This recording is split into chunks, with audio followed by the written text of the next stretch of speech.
Halo semua, perkenalkan nama saya Kayla Hotmaria Octaviani Sitorus, bisa dipanggil Kayla. Pada video kali ini saya akan membahas tentang jenis pergaulan yang sehat dan juga cara mencegah pergaulan yang tidak sehat pada remaja. Oke, yang pertama saya akan membahas jenis pergaulan yang sehat. Jadi teman-teman, jenis-jenis pergaulan yang sehat itu yang pertama, pergaulan yang suka mendorong prestasi. Jadi, pergaulan yang suka mendorong prestasi itu tergolong dengan pergaulan yang sehat. Jadi, jika teman kita suka mendorong prestasi seperti sering mengajak kerja kelompok, belajar bareng, dan juga saling support dalam bidang akademik, itu adalah jenis pergaulan yang sangat sehat dan juga membantu kita dalam belajar di sekolah. Yang kedua, menjaga moral. Jika teman-teman kita saling menjaga moral terhadap kita itu adalah jenis pergaulan yang sehat. Menjaga moral itu saling mengingatkan, misalnya untuk saling mengingatkan untuk tidak pacaran berlebihan atau berbohong pada guru. Contohnya seperti jika teman kita menegur kita saat kita bolos sekolah. Yang ketiga, teman yang menghargai perbedaan. Teman yang menghargai perbedaan itu tergolong pergaulan yang sehat karena mereka menghargai perbedaan kita dan juga berteman tanpa membeda-bedakan. Contohnya, kita berteman dengan teman kita yang sedikit berbeda atau kaum minoritas. Yang keempat, saling mendukung emosional. Jadi, teman yang suka saling mendukung secara emosional jika misalnya kita terkena musibah ataupun saat senang. Teman yang saling mendukung secara emosional ini tentu saja termasuk pergaulan yang sehat. Misalnya, teman kita mendengarkan curhat kita dan memberi solusi positif. Yang kelima, sering mengikuti kegiatan positif.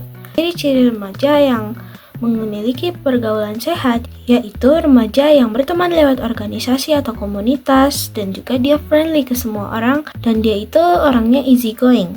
Contohnya seperti orang yang ikut OSIS dan juga aktif dalam organisasi, maka dia mendapatkan banyak teman.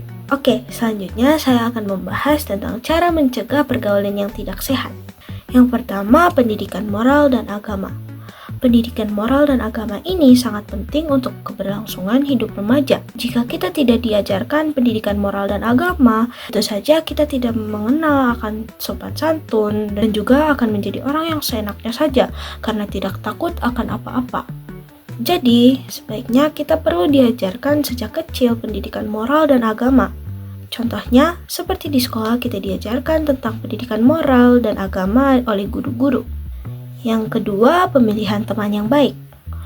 Walaupun kita tidak boleh memilih-milih teman, sebaiknya kita harus memilih teman yang lebih baik. Tetapi lebih baik kalau lingkungan teman-teman kita itu orang-orang baik dan tidak nakal.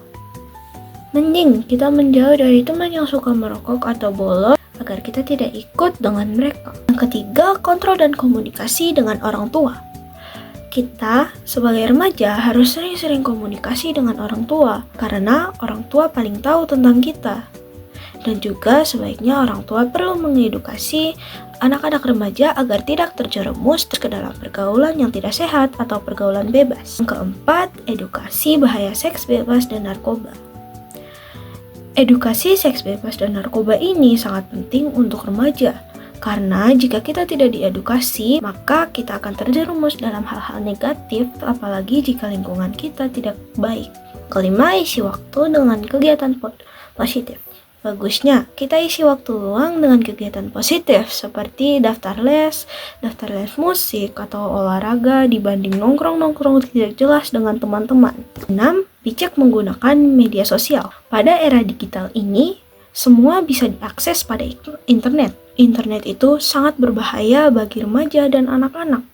Karena pada internet kita bisa mengakses semua hal-hal yang tidak senonoh dan tidak baik untuk kita semua. Jadi sebaiknya kita harus bijak menggunakan media sosial dan juga tidak boleh mengikuti hal-hal negatif yang ada di media sosial. Misalnya joget-joget tidak jelas di TikTok atau hal-hal yang berbau porno. Sebaiknya kita mengikuti konten edukasi yang ada di internet ataupun akun-akun berita yang ada di internet. Itu lebih bagus untuk otak kita dan juga untuk kita. Sekian pembahasan dari saya. Semoga kita semua tidak terjerumus ke dalam hal-hal negatif seperti pergaulan bebas. Terima kasih.